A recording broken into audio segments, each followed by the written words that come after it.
ನೀವು ನಿಮ್ಮ ಲೈಫಲ್ಲಿ ಕನ್ಫ್ಯೂಷನಲ್ಲಿದ್ದೀರಾ, ಪ್ರಾಬ್ಲಮ್ಸಲ್ಲಿದ್ದೀರಾ, ಯಾವ ಡೈರೆಕ್ಷನಲ್ಲಿ ಹೋಗ್ಬೇಕಂತ ಗೊತ್ತಾಗ್ತಾ ಇಲ್ವಾ?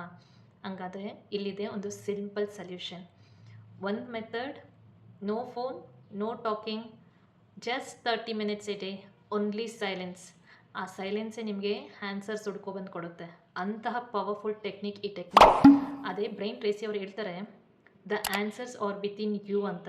ನಿಮ್ಮ ಒಳಗಡೆನೇ ಎಲ್ಲವೂ ಇದೆ. ನಿಮ್ಮ ಪ್ರಶ್ನೆಗಳಿಗೆ ಬೇಕಾಗಿರುವಂಥ ಆನ್ಸರ್ಸ್ ಎಲ್ಲೂ ಹುಡ್ಕೋದು ಬೇಡ, ನಿಮ್ಮ ಒಳಗಡೆನೇ ಇದೆ. ಆದರೆ ಈ ಟೆಕ್ನಿಕ್ ಫಾಲೋ ಮಾಡಿ ನೀವು ಅಮೇಝಿಂಗ್ ರಿಸಲ್ಟ್ಸ್ನ ನೋಡ್ತೀರಾ.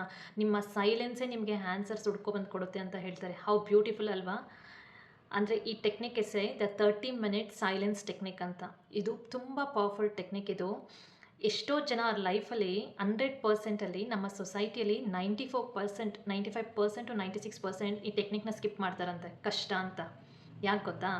ಯಾರು ಅಷ್ಟೇ 30 ಟು 60 ಮಿನಿಟ್ಸ್ ಒಂದೇ ಪ್ಲೇಸಲ್ಲಿ ಸೈಲೆಂಟಾಗಿ ಕುತ್ಕೋಬೇಕಂದ್ರೆ ಅವ್ರ ಕೈಲಿ ಆಗಲ್ಲ. ಸೊ ಅದಕ್ಕೆ ಈ ಟೆಕ್ನಿಕ್ನ ಸ್ಕಿಪ್ ಮಾಡ್ತಾರೆ. ಬಟ್ ಈ ಟೆಕ್ನಿಕ್ನ ನೀವು ಫಾಲೋ ಮಾಡಿದ್ದೇ ಆದಲ್ಲಿ 100% ರಿಸಲ್ಟ್ ಸಿಗುತ್ತೆ. ಅಷ್ಟು ಪವರ್ಫುಲ್ ಟೆಕ್ನಿಕ್ ಇದು. ನಮ್ಮ ಸೊಸೈಟಿಯಲ್ಲಿ ಬೇರೆ ಕಷ್ಟ ಇರುವಂತಹ ಟೆಕ್ನಿಕ್ಸ್ನ ಹುಡ್ಕೊಂಡು ಹೋಗ್ತಾ ಇರ್ತಾರೆ. ಬಟ್ ಈ ಸಿಂಪಲ್ ಟೆಕ್ನಿಕ್ ನಿಮ್ಮ ಒಳಗಡೆ ಇರುವಂಥ ಇನ್ನರ್ ವಾಯ್ಸ್ ಹೇಳುತ್ತೆ ನಿಮಗೆ ಆನ್ಸರ್ಸ್. ಅಂದರೆ ನಾವು ಯಾಕೆ ಟ್ರೈ ಮಾಡಬಾರ್ದಲ್ವಾ? ಈ ಟೆಕ್ನಿಕ್ ಒಂದು ಸತಿ ಫಾಲೋ ಮಾಡಿ, ನೀವೇ ನಿಮ್ಮ ಲೈಫಲ್ಲಿ ಅಮೇಝಿಂಗ್ ರಿಸಲ್ಟ್ಸ್ನ ನೋಡೋಕ್ಕೆ ಸ್ಟಾರ್ಟ್ ಮಾಡ್ತೀರಾ. Hello, this is Divya. I am open ಹೇಳಾ manifestation coach and I am a Ramtha student. ಇನ್ನು ನನ್ನ ಚಾನಲ್ ಯಾರಾದರೂ ಸಬ್ಸ್ಕ್ರೈಬ್ ಮಾಡ್ತೀರಾ ನೋಡ್ತಾ ಇದ್ದರೆ, ಇದು subscribe the channel, follow, share ಮಾಡಿ, ಲೈಕ್ ಮಾಡಿ ಆ್ಯಂಡ್ ಸಬ್ಸ್ಕ್ರೈಬ್.